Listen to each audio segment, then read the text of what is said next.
Você sabe o que são entidades, objetos de valor, serviços ou módulos? Não? Nunca parou para pensar nesses conceitos? Então segue comigo nesse vídeo que a gente vai tratar do capítulo 5 de Domain Driven Design, que é o modelo expresso em software. Mas antes de começar no capítulo 5, vamos voltar um pouco e rever o argumento do livro até esse ponto, né? Na parte um, a gente já falou na parte um, se você quiser ver uns vídeos na playlist aí, tem todos os vídeos da parte um. Na parte 2 a gente está descrevendo quais são os building blocks, ou seja, o que a gente usa para construir um modelo, um modelo dirigido ao domínio, né? E aí ele descreveu quais são que esses building blocks são padrões e antipadrões, e o design é dirigido por responsabilidade. Quer saber o que é isso? Volta dois vídeos.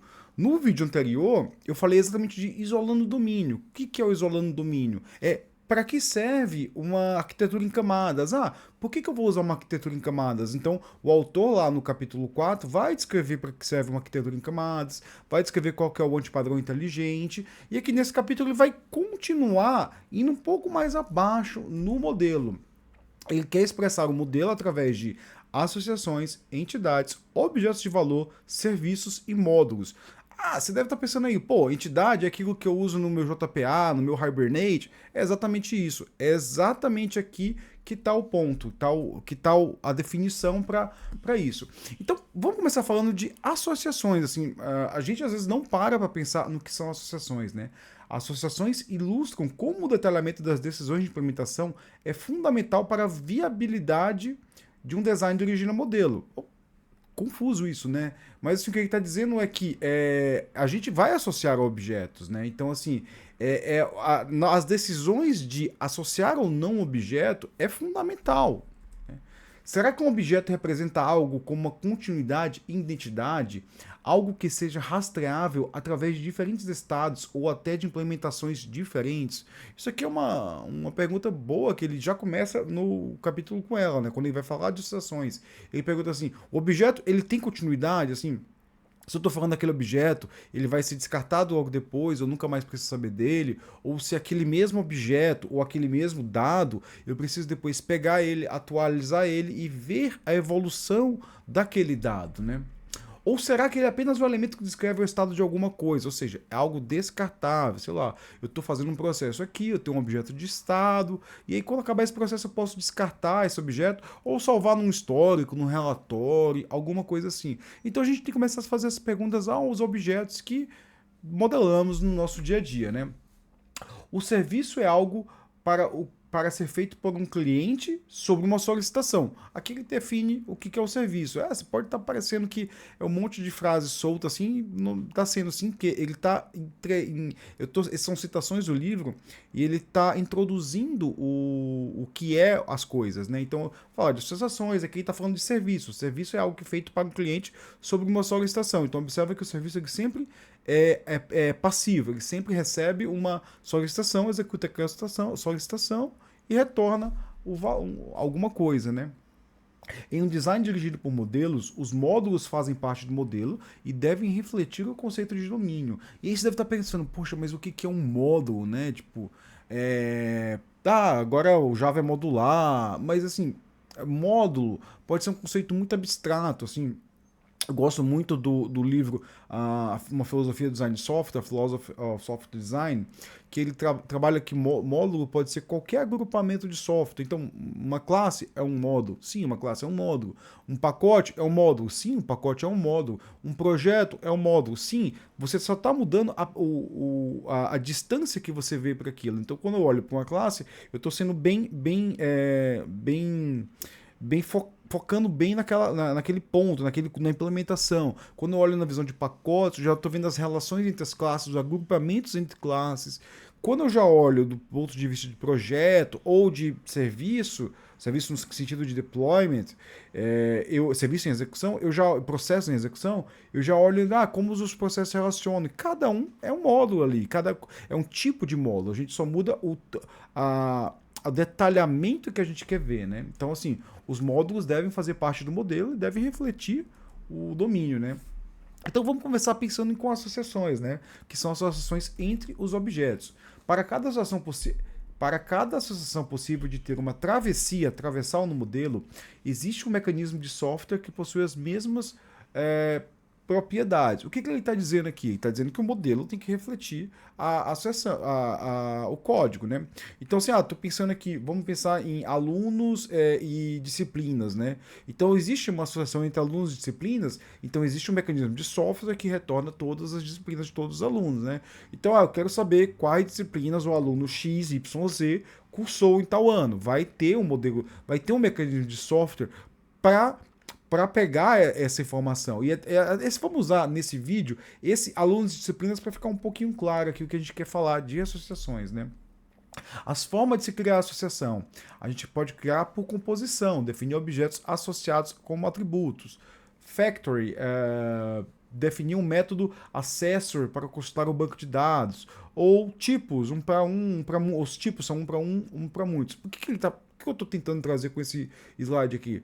Quando eu falo de composição, é o clássico lá básico do JPA. Se você nunca usou o JPA, você modela uma classe. Eu poderia modelar uma classe aluno e ter um campo lá que era uma lista de disciplinas, né?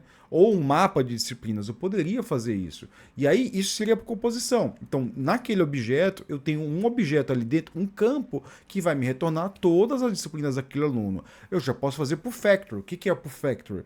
Assim, eu não vou precisar disso muito constantemente, né? Eu só vou precisar disso quando eu quando eu tiver que fazer uma consulta de disciplinas, né? Então eu vou pegar eu vou ter um factor lá que dado um aluno, retorna todas as disciplinas. E esse método vai ter os parâmetros dele, né? E os tipos de associações podem ser um para muitos e muitos para muitos. Por exemplo, um professor só vai ter um professor para uma disciplina. Posso definir isso. Sei que tem disciplinas que tem mais de um professor, mas é o meu modelo, né? Ou um para muitos. Então, assim, essa disciplina tem muitos alunos cursando. Então você olha lá, tipo, se eu pegar a disciplina, vai ter muitos alunos cursando. A gente chama isso de cardinalidade. Qual que é a cardinalidade da minha associação? Ou muitos para muitos, por exemplo, muitos alunos, se eu pegar um curso, eu quero saber o primeiro ano do curso tal. Muitos alunos cursam muitos cursos, são muitos para muitos, né? Isso é até difícil de modelar dentro de software, né? Vai ter que ser um factory para modelar isso, né? A forma de controlar as associações, né? A gente pode sempre impor uma direção de travessia. O que isso quer dizer? Quer dizer que, no meu modelo, eu não vou querer sempre retornar todas as disciplinas do aluno, ou não vou querer nunca pegar quais alunos cursam uma disciplina. Eu vou querer sempre consultar o aluno e quais disciplinas o aluno cursa. Nunca o contrário, quais alunos cursam tal disciplina. Então isso é uma direção de travessia. Assim, eu estou sempre impondo que primeiro eu vou consultar o aluno e depois as disciplinas, né?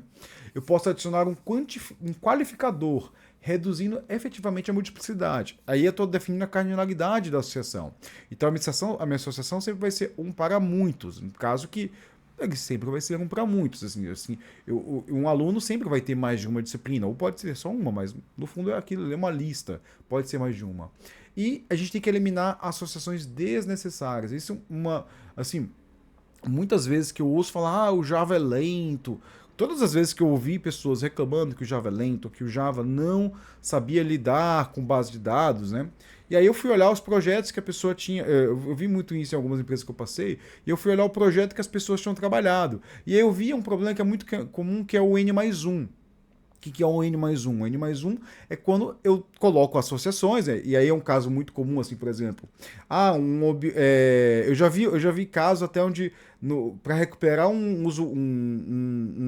alguns usuários específicos que tinham um nível de privilégio alto, ele derrubava o serviço porque ele acabava carregando praticamente toda a base de dados na memória. Por quê? Porque assim, aquele usuário lá na modelagem, ele listava vamos imaginar aqui, todas as disciplinas. E aquela disciplina listava todo mundo que cursou. E aí todo mundo que cursou, listava os professores, e no fundo como assim a associação ela era mapeada no banco e isso não era feito de forma lazy, como a gente fala. Lazy é o seguinte, eu vou pegar aquele dado, mas eu não vou executar aquela consulta na base, eu vou esperar para quando precisar.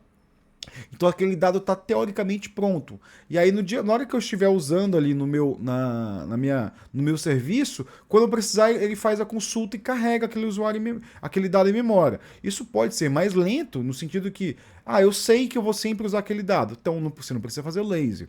Mas assim, tem momentos que você não usa aquele dado. Então o carregamento daquele dado vai impactar na sua performance, né?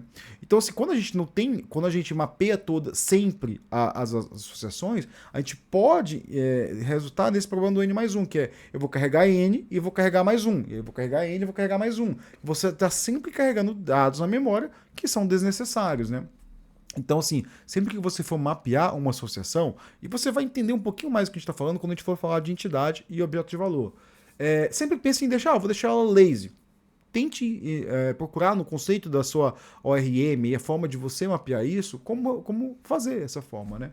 É até interessante notar que o livro Domain Driven Design foi escrito muito tempo atrás e naquela época não tinha ORMs muito complexas, assim. Ele foi escrito logo depois que o Hibernate foi criado e era muito rudimentar a forma de se mapear a entidade de valor. Tanto que o livro vai falar muito que você tem que o objeto que a gente fala de repositório, né, o objeto de modelagem do banco, você modela as queries. Então, assim, na época tinha um grande overhead ali, né? Então, hoje em dia a gente tem ORMs, né? Que se você não sabe o que é ORM, é Object Relationship Mapping, acho que é isso, Object Relationship Mapping, que é a forma de você mapear o relacionamento entre objetos e o banco de dados. Então, você mapeia o banco de dados dentro de um objeto ali, através de anotações, né? Se não me engano, deve estar até errado, mas o ORM é mais ou menos isso. Relational Mapping, alguma coisa assim. Então sempre faça como lazy. Para quê? Para você evitar consultas desnecessárias no banco, né? Então aqui vamos definir o que é entidade, né? Objetos definidos como uma linha de continuidade e identidade, por exemplo. Alguns objetos não são definidos principalmente por seus atributos. Eles representam uma linha de identidade que atravessa o tempo e geralmente representações distintas. Então vamos pensar ali no nosso aluno, né? O aluno ele vai ter o quê? Ele vai ter um número de registros. Toda vez que você entra numa faculdade, você vai botar um número, vai ganhar um número de registro e você pode mudar seus dados. Você pode mudar seu endereço, você pode mudar seu e-mail, você pode até mudar seu nome, né? Existem várias situações que você pode mudar nome, você pode até mudar seu nome, mas o seu registro nunca muda. E você vai mudar suas disciplinas. Então, assim, todos os campos de aluno podem ser alterados, exceto um que é o documento principal que serve de registro até pode mudar, né, às vezes, né? Mas assim, sempre vai ter um identificador. Que é esse identificador? Para que serve esse identificador? Serve para representar uma linha de identidade que atravessa o tempo. Então, assim, o meu objeto vai evoluir, então ele vai ter uma linha que eu sempre sei que aquele identificador vai ser um identificador de registro. Quando eu fiz a universidade, muitos anos atrás, eu tinha um RA, né, que a gente falava, e é curioso que eu fiz outros cursos na Unicamp, e o meu RA continuou o mesmo, então é até estranho, se as pessoas reconhecem, falam assim, poxa, você entrou em 2001, né, eu até falo que não, 2002, teve um erro lá que os alunos de 2002 começavam com RA 01, porque depois consertou. E aí as pessoas sabem, não, esse cara aqui é de 2001, ele sabe porque existe uma identidade, uma linha do tempo no meu registro. Com ele eu consigo pegar todas as informações sobre a minha pessoa, sobre a minha vida na universidade. Aquele RA é a minha representação ali dentro, né? As entidades, elas possuem identidade. A gente está falando assim, uma entidade, ela vai ter identidade. Então, eu sei o que é aquele objeto, aquele conjunto de dados. Ele vai ter um identificador único e vai ter outras propriedades também. Mas o importante é que ela tem que ser rastreada pela identidade. Vários objetos podem compor a mesma entidade. Então, assim, eu posso ter ali um aluno que ele vai ter um endereço. O endereço pode ser um objeto. Ele vai ter um curso, sei lá, uma identificação de curso, ele está cursando o curso engenharia tal, no quarto ano, noturno, que ele pode ser um objeto distinto, né? Esses objetos vão possuir ciclo de vida, então você para pensar, se eu estou falando de um aluno, ele pode estar o quê? Ele pode estar num período de férias ali, que ele está sem disciplinas, né? E aí quando entrar um período de aula, ele tem que ter disciplinas, né? É até interessante que no meu mestrado a minha orientadora falou assim, se você não fizer matrícula, eu não estou cursando disciplinas esse semestre, eu só estou escrevendo, né? Ela falou assim, se você não fizer disciplina, você vai ser desligado, porque um aluno não pode estar em período de aula sem estar cursando disciplinas. Então a gente vê um ciclo de vida aí. Eu tenho um aluno em período de disciplina, eu tenho um aluno formado, né? Se eu for lá na Unicamp pegar o meu status, vai estar vai estar como formado, né? Ou sem nenhum vínculo atualmente, mas existe o meu dado lá, né? E eu posso usar essa identidade para rastrear a minha informação. Então, toda a minha informação vai ser rastreada por essa identidade. Então, essa identidade ela é muito importante. Ela tem uma validade muito grande, né? É o famoso ID da identidade, né? Então, como é que a gente modela as entidades, né? Assim, isso eu tô pegando tudo do livro, né? Aqui, as minhas opiniões eu vou botar no final aqui. Reduza a definição de objeto de entidade às características mais intrínsecas, sobretudo aquelas que o identificam e são comumente usados para achá-lo ou combiná-lo. Então, assim, características que se modificam bastante não precisam estar lá. Por exemplo, endereço. Eu posso mudar o endereço 3, 4 vezes em 5 anos. Ou e-mail, posso mudar o meu e-mail. Formas de contato, né? É interessante que, assim, antigamente você tinha um endereço, que era a forma de contato, depois você tinha um endereço e um e-mail e um telefone. Hoje você pode ter diversas redes sociais, diversos telefones. Então, o contato, ele ganhou uma cardinalidade maior. Observa isso, que a gente está voltando à associação, né? Eu estou falando de cardinalidade. Eu posso ter mais de uma forma de contato. Eu posso me enviar um e-mail. Por exemplo, hoje eu tenho 2 e-mails. Eu tenho um e-mail pessoal, 3 e-mails, desculpa, um e-mail pessoal, um e-mail da empresa e um e-mail acadêmico. E aí cada um tem um contexto específico. Mas muitas vezes, eu até falo isso para a minha orientadora, né? Tem que mandar, se quer marcar uma reunião, para mim tem que mandar na minha agenda do trabalho, porque senão outra pessoa vai agendar alguma coisa. Né? Eu sempre faço isso na minha agenda de trabalho, né? Só acrescente comportamentos que sejam essenciais ao conceito, né? Então, assim, lembra que a gente está falando de um design orientado por responsabilidades. Então, uma entidade, ele não vai ser só um conjunto de dados sem sentido. Ela vai ter responsabilidades, vai ter métodos. Você pode colocar lá, por exemplo, o aluno vai se matricular em tal disciplina. Você pode botar isso dentro da classe aluno, né, a forma de matrícula, ou dentro da classe disciplina, depende muito de, disciplina, matrícula e tal aluno, né? Então, assim, só tem que botar o conceito da entidade que sejam essenciais ao conceito da entidade. Então, assim, esse conceito não é essencial na entidade, então não faz sentido estar ali, né? Outros objetos serão em outras entidades ou objetos de valor.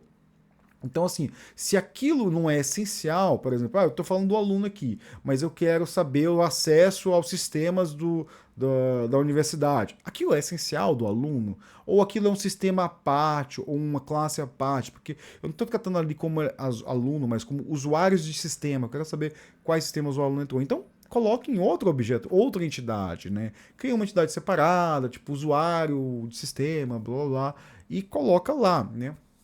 Isso é muito importante, né? E tem um ponto interessante aqui, né? Isso eu errei muito na minha vida de desenvolvedor, principalmente quando eu trabalhava com bancos relacionais, né? Operações de igualdade, ou seja, se eu quero comparar dois objetos, eles devem sempre usar o equals para se referir à entidade, né? Então, assim, a gente tem que implementar o equals, né? Baseado na identificação da entidade. A gente não pode basear ele nos objetos, né? E por que isso é importante, né? Porque muitas vezes eu vou criar uma lista, um conjunto, e o Java ou a linguagem vai se referir, vai usar o equals ali para definir se qual objeto é igual a qual objeto. E se você usa os campos, pode ser que você, eu peguei um usuário aqui, alterei um campo, salvei num conjunto aqui. E aí eu peguei novamente ele no banco por algum motivo específico, salvei ele de novo naquela lista. Se você não implementa o equals de forma decente, né? Eu tenho um vídeo especificamente sobre equals aqui, né? Você vai ter uma duplicidade dentro daquela lista, né? Por quê? Porque você alterou um campo que não reflete a entidade, não reflete a operação de igualdade, porque uma entidade ela tem um valor em si mesmo, na identidade dela, não nos valores que ela carrega. Então, por exemplo, se eu tenho uma lista ali, mas eu alterei o telefone do Vitor ou adicionei uma disciplina ao Vitor, esse objeto não pode ser diferente de um extraído do banco recentemente, né? Isso pode mudar na lógica e pode criar bugs, né? Então, assim, lembre-se que, implementando a entidade, use sempre o identificador para gerar essa operação de igualdade. Vou usar esse termo aqui, né? A definição de identidade é proveniente do modelo. A definição de identidade exige o entendimento do domínio, né? Exige o entendimento do domínio. Então, assim, se eu quero modelar aquele objeto, aquilo precisa ser associado ao modelo, né? Então, assim, a identidade do meu objeto é associada pelo modelo. Eu não estou falando aqui do equals mais, eu estou falando do que é a identidade do objeto em si. Então, por exemplo, eu estou falando de um aluno. Um aluno, eu vou usar o registro acadêmico, né? Eu estou falando se eu for falar um sistema da Receita Federal, é o CPF, né? O CPF é uma pessoa física. Não, mas aqui não é uma pessoa física, é uma pessoa jurídica, é o CNPJ. Então a gente vê que a gente tem diversas formas de identidade, né? E as associações entre elas. Então tudo isso é o modelo que diz. E aí a gente vai ter que lembrar da parte 1, que vai falar muito de modelo, de modelagem e de linguagem onipresente, né? Vamos ver os objetos de valor, né? Poxa, o que é um objeto de valor? Eu nunca... Isso é muito difícil as pessoas falarem o que é um objeto de valor. São objetos sem identidade conceituais. São objetos que descrevem coisas, né? Então, o rastreamento de uma identidade, o rastreamento da identidade das entidades é essencial, mas anexar uma identidade a outros objetos pode ferir o desempenho do sistema, acrescentar trabalhos analíticos e confundir o modelo, fazendo com que todos os objetos pareçam iguais. Pensa só aqui, eu tenho os alunos e eu tenho endereço. Para que o endereço vai ter uma identidade única? Uma hora eu vou ter que fazer uma consulta de quem que é o endereço aqui, de quem que mora nesse endereço? Não, né? Então, o que já pode diferir em outros sistemas, né? Então, assim, se for um sistema de carteira, o endereço sim pode. O endereço pode ter do correio, o sistema do correio, o endereço pode ter identidade, né? Mas aqui no sistema no sistema de universidade, não, o que acontece? Eu tenho o aluno tem identidade, o aluno tem endereço. Então o endereço seria um objeto de valor. Ele só contém um valor que ele é anexado ao aluno, né? Um objeto que representa um aspecto descritivo do domínio, sem nenhuma identidade conceitual, é chamado objeto de valor. Então, assim, se aquele objeto ele é necessário no modelo, mas ele não tem um valor conceitual no modelo, ele é um objeto de valor, né? Ele tem um valor, mas ele não... Eu recomendo muito usar objetos de valor sem identidade própria, como endereço, como contatos, né, em muitos casos, e outras coisas, né? É muito difícil até a gente mapear o que é um objeto de valor. Que no caso aqui, eu só estou falando da associação entre aluno e disciplina. Disciplina vai ser uma entidade, aluno vai ser uma entidade. Agora, a matrícula, o que é a matrícula? A associação daquele aluno naquela disciplina, naquele ano ou naquele semestre, esse é um objeto de valor. Isso vai relacionar entidades, né? Objetos de valor são instanciados para representar elementos de design, como os quais só nos preocupamos pelo que são e não por quem ou quais. Então, assim, eu não estou preocupado pela matrícula do aluno. Quem que tá. O que essa matrícula quer dizer? Não, eu vou sempre associar, eu vou sempre olhar para o curso em questão, ou disciplina em questão, ou para o aluno em questão. A matrícula ela não é importante, porque ela é o quê, né? É uma matrícula, tipo, eu tenho um nome para ela. Ela tá na minha linguagem onipresente, mas eu não me importo muito, eu não tenho operações que pegam ela. Aí a gente vai lembrar de associações, lembra que tem os factors, eu não faço consulta por ela. Então, assim, não vai ter um repositório que me retorna ela sempre vai retornar de outras formas. Eu posso ter um método que, dado um usuário, dado um aluno, me retorna todas as matrículas dele no atual semestre, né? Se você vai se referir ao objeto por quem ou quais, né? E aí você já está falando de uma entidade, não um objeto de valor. Objetos de valor não são necessariamente simples. Um objeto de valor pode ser uma montagem de outro objeto. E aí você pode pensar na contatos, redes sociais. São objetos complexos. Ou matrículas, né? Eu posso ter matrículas que são de vários semestres. Eu vou consultando. Aí cada matrícula vai ter o quê? Vai ter uma nota que é associada àquela matrícula. Vai ter um estado de aprovado ou não aprovado.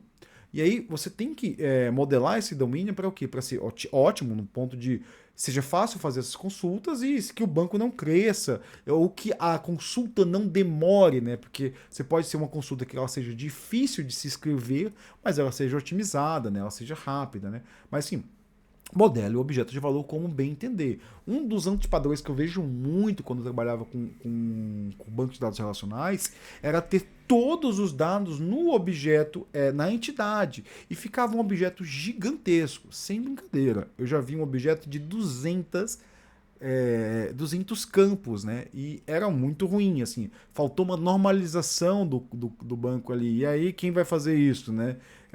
O que acontecia no caso desse objeto é que você tinha um problema do N mais um. Quando carregava na memória, subia tudo. E aí eu tive que fazer colocar tudo como lazy, modelar ele de outra forma e criei objetos de valor, né? O que era esse objeto? Era mais ou menos era como se fosse um cardápio, né? E aí você tinha cada item do cardápio era um campo. E aí eu criei um objeto de valor que acabou quebrando um pouco esse modelo e ficou muito mais fácil de manusear o banco, né? As pessoas fizeram isso na época para facilitar a escrita de queries, mas dificultou mais do que facilitou. Objetos de valor podem se referir a entidades. Então, assim, no caso que eu já estava falando aqui, se eu tenho a matrícula, ela vai tanto me referir ao aluno quanto ao curso, quanto à disciplina, né? Então, assim, o objeto de valor pode se referir à entidade, não tem problema isso. Ele é uma característica dele, mas a gente não vai dar muita importância para ele dentro do modelo. Ele tem uma importância, mas a importância dele deriva da entidade associada, né? Então, assim, no caso da matrícula, ou da disciplina, ou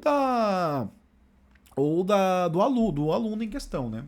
E aqui tem um exemplo muito claro que a gente já falou na primeira parte, né? Que é a carga, especificação da rota, o itinerário. A gente vê aqui que carga é uma entidade, né? Especificação da rota é um objeto de valor. E aí, esse objeto de valor ele não é salvo no banco. Ele é usado para enviar para um serviço de roteamento que vai gerar um itinerário. E aí observa assim que o itinerário ele tem identidade. Mas o trecho, ele é um objeto de valor. Então, o itinerário ele é composto de vários trechos. Então, assim, o itinerário ele tem uma identidade própria. Ele pode ser descartado, ele pode ser refeito, ele pode ser recalculado, mas o trecho é um objeto de valor, né?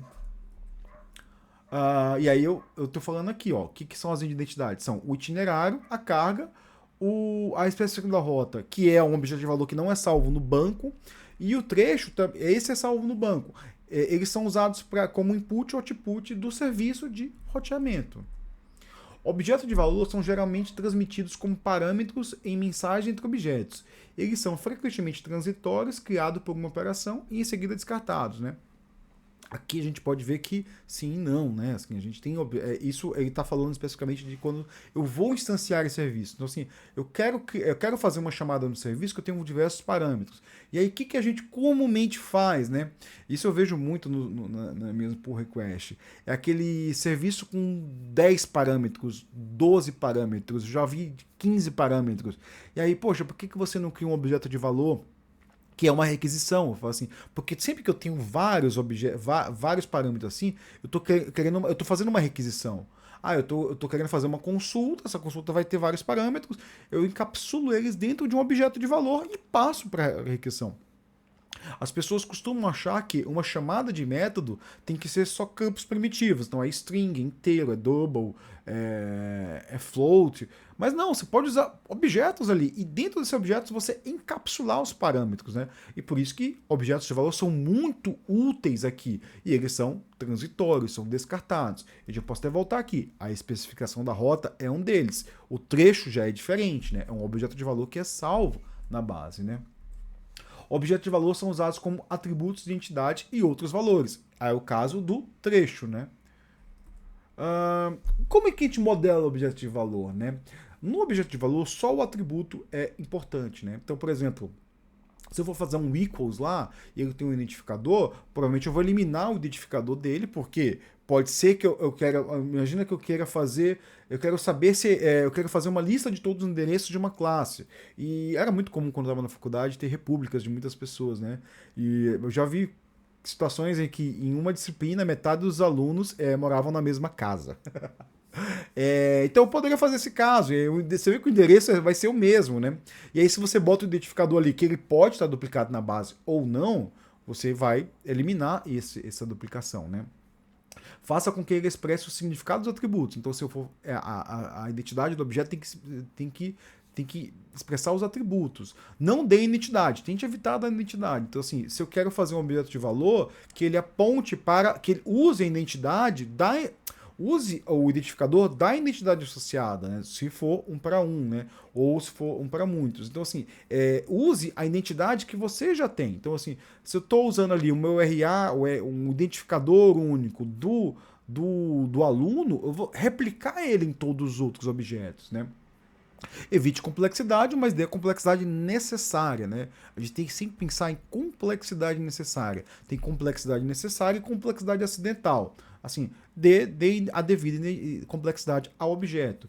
Deve haver uma coerência interna dos atributos. Então, assim, um objeto de valor, ele faz parte do modelo, ele deve ter uma coerência interna ali. Então, não vou botar um endereço físico da pessoa junto com o endereço de redes sociais, né? Ou os contatos dela. São coisas distintas que podem ser usadas em momentos distintos.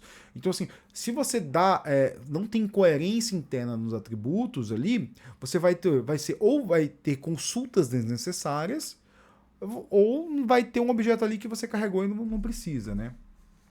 E aqui um exemplo, né? Tipo, eu tenho um cliente que ele tem um ID, nome, sobrenome, rua, cidade, estado. Como é que eu refatoro esse cliente para colocar mais valor nele? Eu posso quebrar o endereço dele como um objeto de valor. Então, meu cliente vai ser ID, nome, sobrenome e o endereço. O endereço vai ter um ou mais endereços, né?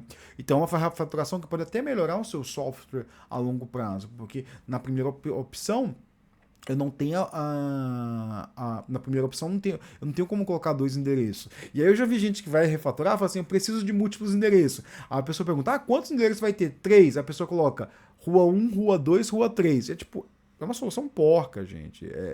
É muito comum se fazer isso. É muito fácil, porque você só duplica um campo lá. Mas fica um pouco feio. E tem se você vai ter muito espaço alocado no banco para esses campos que vão estar vazios na maioria dos casos, né?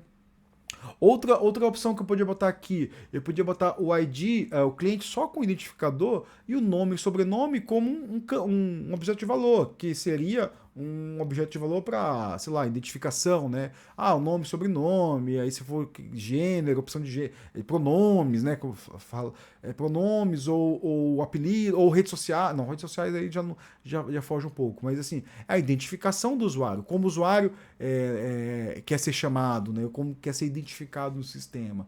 Então a gente observa que o cliente só precisa do identificador, né? Modelando objetos de valor. Objetos de valor devem ser imutáveis. Assim, não tente alterar um objeto de valor. Mas assim, eu quero reutilizar aquele objeto de valor. Mas você já parou pensar que se eu mudar aquele objeto de valor, ele pode estar sendo reutilizado, e aí por exemplo, se eu tenho um endereço ali, e aquele endereço é compartilhado, se foi uma opção do banco de dados de deixar o endereço compartilhado, eu posso alterar um, eu posso alterar o outro. Então, eles têm que ser imutáveis. Só que no caso deles serem imutáveis, né, deve ser feita a substituição do objeto como um todo. A gente tem que ficar muito atento para não ter lixo na base de dados. Então, eu criei um endereço novo aqui, alterei esse endereço e o outro endereço aí tem que ser removido, né? Isso dá para fazer fácil com o RM, né? Que aí fala assim, bota um cascade delete aí. Eu nem sei como funciona bem isso, sendo bem sincero, né? Mas aí ele vai apagar aqueles que são órfãos, né? Que não tem um endereço dito. Ele não vai, em vez de. Porque eu já vi casos em tipo, eu preciso apagar o endereço desse usuário. Pegava no ID um identificador da relação lá e simplesmente botava como nulo e o endereço ficava perdido, órfão naquele sistema, né? Quando reusar o objeto de valor, quando a economia de espaço ou a contagem de objetos no banco de dados é fundamentais. É o caso do endereço, né? Eu sei que muitos alunos aqui têm o mesmo endereço porque eles moram dentro do sistema da moradia da universidade, ou sei lá. Então você utiliza aqueles dados. Ou quando a contagem daquele dado é fundamental. Eu quero saber quantos alunos moram no bairro tal. E aí eu quebro o bairro, eu normalizo o bairro, tiro o bairro daquele endereço e eu me refiro ao bairro. E aí você vai saber, você vai conseguir fazer uma contagem pelo bairro, né?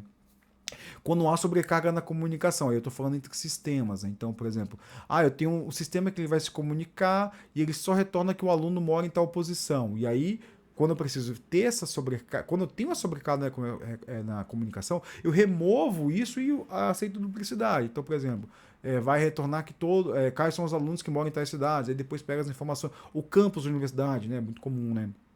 Então, assim, quais são os alunos que estudam em cada campus? Aí a API vai lá e pega qual a informação do campus. E vai ter 3, 4 campos para diversos alunos, né? Quando há coleta de lixo, então se eu tenho um mecanismo de coleta de lixo, no caso pode ser o cascate do LET, do JPA, eu posso reutilizar o objeto, né? Então eu posso, desculpa, eu não sei se vai haver opção disso, porque no fundo você vai ter que ter dois objetos, mas assim, você tem que observar ali se as linhas daquela base estão sendo referenciadas em outro lugar. Se não tiver, delete. Então, assim, isso seria a coleta de lixo, né? Então aqui vamos fazer juntar isso e falar de associações, entidades e objetos de valor, né? Associações existem entre entidades e objetos de valor, que a gente começou falando de associações, introduziu entidades e introduziu objetos de valor, né?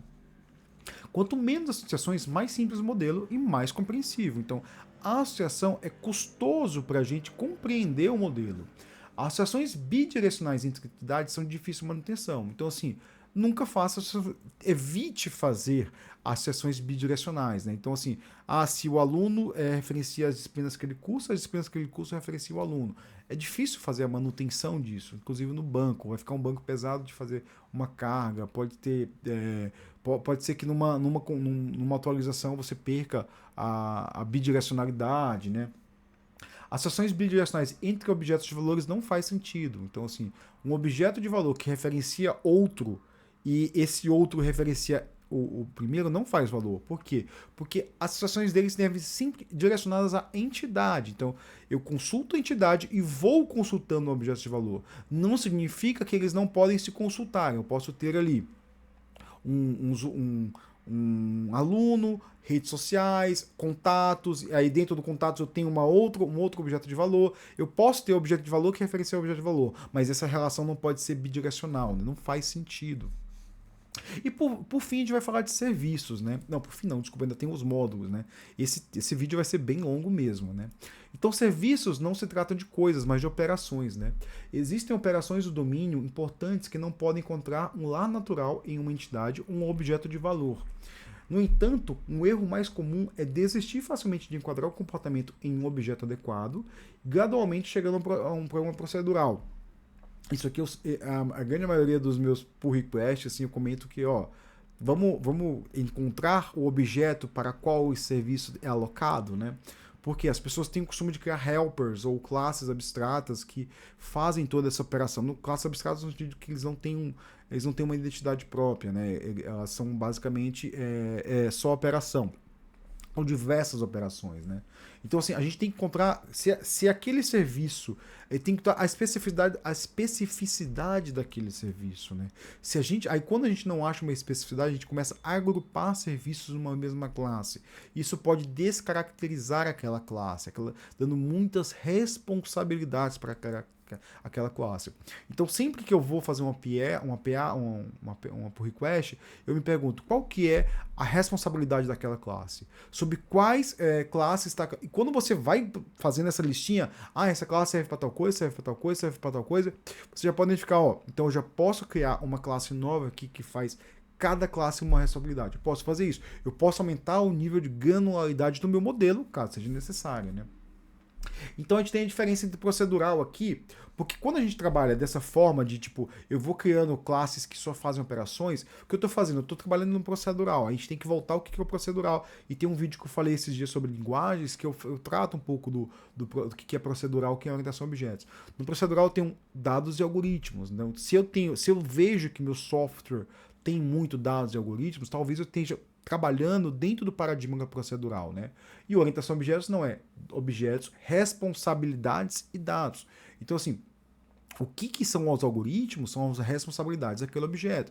E aquele objeto também tem dados. Então, assim, se eu tenho o aluno, essa classe tem responsabilidades. Se eu tenho a disciplina, essa classe tem responsabilidades. Aí, eu quero fazer a matrícula do aluno na disciplina. Quem vai fazer? É só pegar o aluno e falar assim, matricula na disciplina. Então, quem vai fazer a matrícula, né? Quem vai acessar o banco, tudo.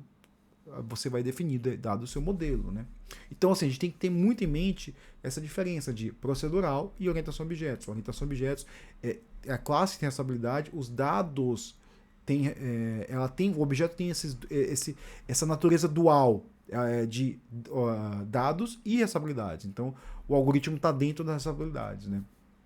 Serviços podem ser alocados como objetos quando não podem ser alocados em outros objetos. Então, assim, eu tenho um serviço aqui que é a autenticação. Ele é muito específico, vai fazer uma... Então, você cria uma classe de autenticador. Então, você cria lá um serviço específico para aquilo, né?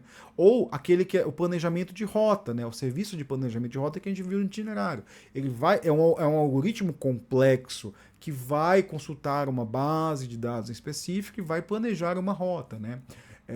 Por quê? Até porque ele pode estar trabalhando só com objetos de valores ali, né?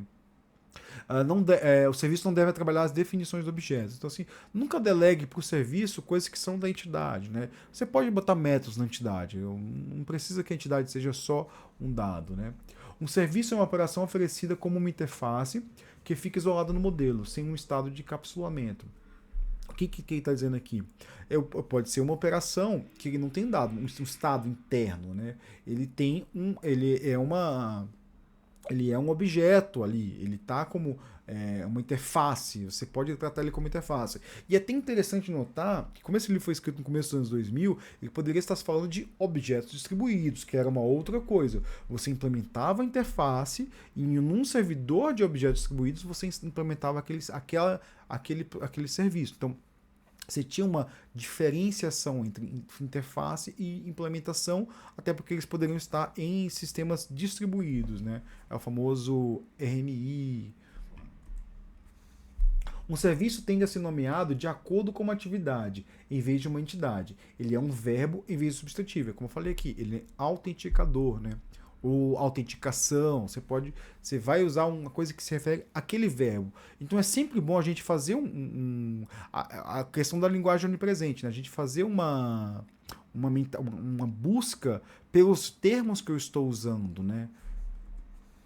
Um bom serviço. A operação está relacionada a um conceito de domínio e não é uma parte natural de uma entidade ou de um objeto de valor. Ou seja, eu não consigo classificar aquele serviço dentro de um objeto, né? A interface é definida em termos de outros elementos do modelo de domínio. Pode ser que ele esteja outros elementos. Então, por exemplo, eu estou falando aqui do aluno, mas eu quero fazer o registro do aluno num sistema, ou a autenticação dele no sistema. Então, ali vai precisar das credenciais no sistema. É outro objeto. Ele está associado ao aluno, sim, mas é outro objeto. E tem tem o acesso, e tem a implementação específica do sistema, do qual, como está a senha lá, né? Ou como está salva a senha, as credenciais, né? É uma operação que não possui estado. O serviço, ela pode ser que ela não vai possuir estado. Se ela possui estado, eu estou falando de um objeto um objeto de valor, né? Tipo de serviço. A gente tem. Eu posso classificar o serviço em dois tipos, né? O serviço de domínio, por exemplo, envio de e-mail. O envio de e-mail, eu vou modelar aquele e-mail. Eu quero enviar um e-mail de autenticação, ou e-mail de criação de usuário, ou e-mail de finalização de disciplina. Então, isso é um serviço de domínio. Ou um serviço de estrutura. Como é? O envio. Eu tenho a criação do e-mail, né? E o envio pode ser só um. Tipo, aquele serviço que vai só chamar o servidor SMTP. Pode ser também um serviço de infraestrutura. Esse serviço de envio de e-mail pode ser dual. E o serviço específico de infraestrutura, que é exportar transações para uma planilha, gerar e-mail a ser enviado, ou seja, eu modelei um e-mail, no outro eu estou enviando um e-mail, né? Transferir fundos entre contas. Na verdade, isso aqui está trocado aqui. Na verdade, o serviço de infraestrutura é o envio de e-mail e o serviço de baixo, que é o serviço de domínio. Eu acabei trocando na minha apresentação aqui. Então, a gente tem que ter a noção. O que é o serviço de domínio? É aquele que se refere ao meu domínio. Então, assim, vai ser específico do meu e-mail. O meu e-mail vai ser específico do meu domínio. Ele vai ter uma interface específica do domínio. Eu quero enviar um e-mail de cadastro na disciplina, blá blá blá. Já o serviço de infraestrutura, ele não é específico do meu domínio. Ele é genérico. Ele pode ser até compartilhado entre outros serviços, né? Eu vou enviar aquele e-mail. Tipo, aquilo ali, todas as aplicações vão usar igual. Vai ter os mesmos parâmetros até, inclusive, né? Granularidade do serviço, né? Pode ser média ou fina. Então, assim, eu posso ter que o meu serviço ele vai ter é bem comum, eu já vi isso, muita definição. Como é que eu vou usar os meus serviços? Vai ser um método por serviço. Então, assim, eu quero que o meu endpoint lá sempre exporte um endpoint somente. Ou isso é a fina, ou pode ser a média. Eu vou ter um agrupamento de serviços, né? Eu vou ter um encapsulamento maior. Eu prefiro usar a média, né? Assim, eu vou agrupar serviços, eles têm que ter o mesmo domínio, eles têm que ter o mesmo contexto, né? Um serviço é a forma mais natural de expressar um conceito de domínio. Então, assim, eu quero fazer autenticação. Eu crio um serviço autenticador. Então, quando a pessoa for ver aquilo ali, já vai saber que é autenticador. Então, aqui é a forma mais natural. Quando eu faço uma granularidade muito baixa e eu agrupo vários serviços juntos, eu perco a minha expressão do domínio. O domínio se perde, né? E por fim, vamos chegar em módulos, aqui é o último ponto, já o vídeo já está bastante longo. Todo mundo utiliza módulo, mas poucas pessoas os tratam como parte do modelo já completamente. O código é dividido em vários tipos de categorias, desde aspectos de arquitetura técnica até atribuição de trabalho dos desenvolvedores, né? Então, como é que funciona módulos? Assim, todo o sistema ele é complexo, né? E as pessoas, elas têm uma limitação, todo mundo tem essa limitação, de coisas que podem processar ao mesmo tempo. Então, por causa dessa limitação, a gente tem que quebrar o código em módulos. Aí, o módulo é qualquer trecho de qualquer agrupamento de código. Então, eu vou quebrar em classes, vou quebrar em pacotes, vou quebrar em projetos, né? E para quebrar em módulos, os módulos devem ser coesos e ter um baixo acoplamento dos módulos. Para quê? Para eu conseguir compreender melhor. Então a gente vê que tem uma relação aqui, tudo parte da dificuldade da gente de saber lidar com vários elementos, né? E é para isso que a gente faz abstração, é para isso que a gente faz design de código, né? Sempre que dois elementos do modelo são separados em módulos diferentes, a relação entre eles se torna menos direta que antes, o que aumenta a sobrecarga para entender seu lugar no design. Então, assim, se você tem dois elementos que interagem sempre, eles provavelmente fazem parte do mesmo módulo. Ou se você tem um elemento que ele é universal dentro daquele modelo, no caso aluno, vai ser universal no contexto de uma universidade, né? Então, assim, pode ser que ele seja um onipresente em todos os módulos, mas a gente tem que, o módulo ele tem que ser coeso, né? Ele tem, os objetos deles têm que interagir mais entre si do que entre os objetos externos, né? As pessoas tendem a não refatorar os módulos, usando os mesmos da fase inicial. Isso é muito importante, assim, a gente vê muito, os módulos vão crescendo, vão ficando cada vez mais complexos. E quando a gente começa a olhar e começa a discutir o módulo, a gente começa a ver que existem mais que um módulo ali, né? Os módulos eles devem evoluir com o modelo. Os módulos são uma forma de comunicação, a gente estava falando disso aqui. Se eu tenho um módulo, eu estou dizendo alguma coisa para o usuário. Eu tenho um conceito ali expresso. As classes são relacionadas. Escolha os módulos que contem uma história. Então, assim, vai ser o quê? Vai ser os módulos de disciplinas, de matrículas na universidade. Vai ser os módulos de notas, ou sei lá, relatórios de. Vai ter os relatórios administrativos. Vai ter os módulos que contam. Então, a gente tem que dar os módulos que fazem parte da linguagem onipresente. Então, assim, tenta mapear ali quais são os conceitos que você está lidando e separar eles em módulos, né? E tem até um antipadrão que é muito comum, hein? Que é o empacotamento dirigido pela infraestrutura. É um antipadrão, tipo, é muito comum as pessoas falarem assim, o modo a gente volta no vídeo anterior e vê a arquitetura em camada, né? Então, a cada camada seria um pacote. Isso gente, não tem necessidade, isso é um design dirigindo à infraestrutura e não ao modelo, né? Vai criar uma grande fragmentação de código, por quê? Porque você vai ter uma camada que é só acesso externamente, que consulta uma de negócio, que vai consultar. Então você tem sempre um pacote associando o outro, sempre em todo canto. E vai ter uma pouca coesão e um autoacoplamento. Assim, eu não vou saber quais são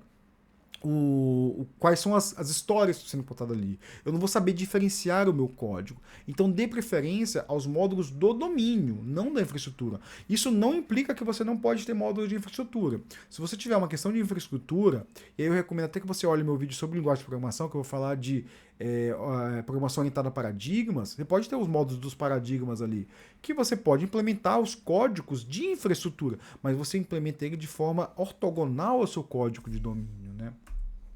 E os paradigmas de modelagem, né? A maioria dos projetos complexos usam orientação a objetos. E aqui ele conclui esse capítulo, né? Por quê? Por que orientação a objetos? Por que se fala tanto em orientação a objetos? Porque existe uma comunidade madura e uma cultura própria. Assim, as pessoas sabem o que são objetos. As pessoas lidam naturalmente com conceitos de objetos. Objetos são naturais para muitos desenvolvedores, né?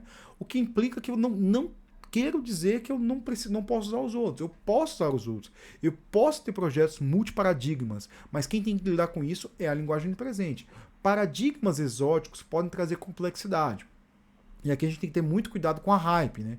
Muita gente quer programar pela hype. Só que, assim, se você pegar um paradigma novo e trazer, você não tem maturidade no time. Vai ser difícil montar um time maduro para lidar com aquela hype, né?